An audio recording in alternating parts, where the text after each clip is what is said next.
இன்றைய நற்செய்தியிலே செபதேவினுடைய மனைவி தனது இரு மகன்கள் இயேசுனுடைய சீடர்களுக்காக வரம் கேட்கிறார். ஒருவர் வலப்புறமும் ஒருவர் இடப்புறமும். இயேசுனுடைய பதிலை பாருங்கள்.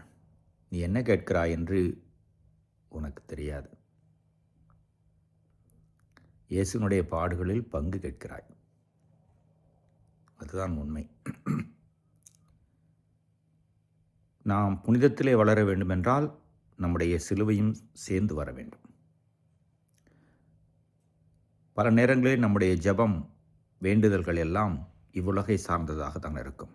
நல்ல உடல் சுகம், மனநலம், பொருள், உறவு சிக்கல் எல்லாம் தீர்ந்து அமைதி, நல்ல வாழ்வு, நீடித்த வாழ்வு, நோயில்லா வாழ்வு, இப்படி இந்த உலகத்தை சார்ந்ததாக தான் இருக்கிற பொழுது அங்கே புனிதம் மறந்து போய்விடும். இந்த உலகத்தை சார்ந்ததாக இருக்கிற பொழுது அங்கே சிலுவை இருக்காது.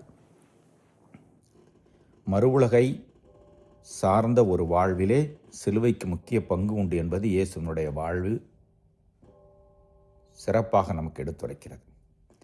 எனவே நாம் கேட்கிற பொழுது சிலுவையும் கூட வந்தால் அதை தாங்கிக் கொள்ளவும், அதையும் தாண்டி புனிதத்தை அடையவும் கடவுள் நமக்கு அருள் தருவார் என்ற நம்பிக்கை நமக்கு வேண்டும். நம்முடைய வேண்டுதல் எப்போதும் இவ்வுலகை சார்ந்ததாக மட்டும் இருக்கக்கூடாது. அதிலும் குறிப்பாக நமக்காக மட்டும் இருக்கக்கூடாது.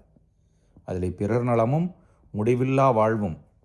அதற்கு தான் நாம் ஜெபிக்கின்ற பொழுது உம்முடைய விருப்பம் எதுவோ அது நடக்கட்டும் என்று சேர்ந்து ஜெபித்தால் கடவுளுடைய விருப்பத்தை ஏற்றுக்கொள்ளக்கூடிய மனப்பக்குவம் வந்துவிடும்.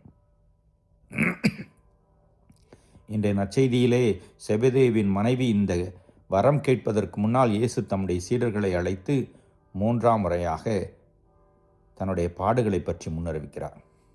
மெசியா என்பது பாடுகள், சிலுவை மரணம், இதை உள்ளடக்கியது, உயிர்ப்பை நோக்கியது என்பதை தெளிவாக்குகிறார். அவர்களுக்கு புரிந்திருக்காது, புரியவில்லை. ஒருவேளை இயேசுனுடைய உயிர்ப்புக்கு பிறகு தூயாவினர் வருகைக்கு பிறகுதான் இதை முழுமையாக புரிந்து கொண்டிருப்பார்கள்.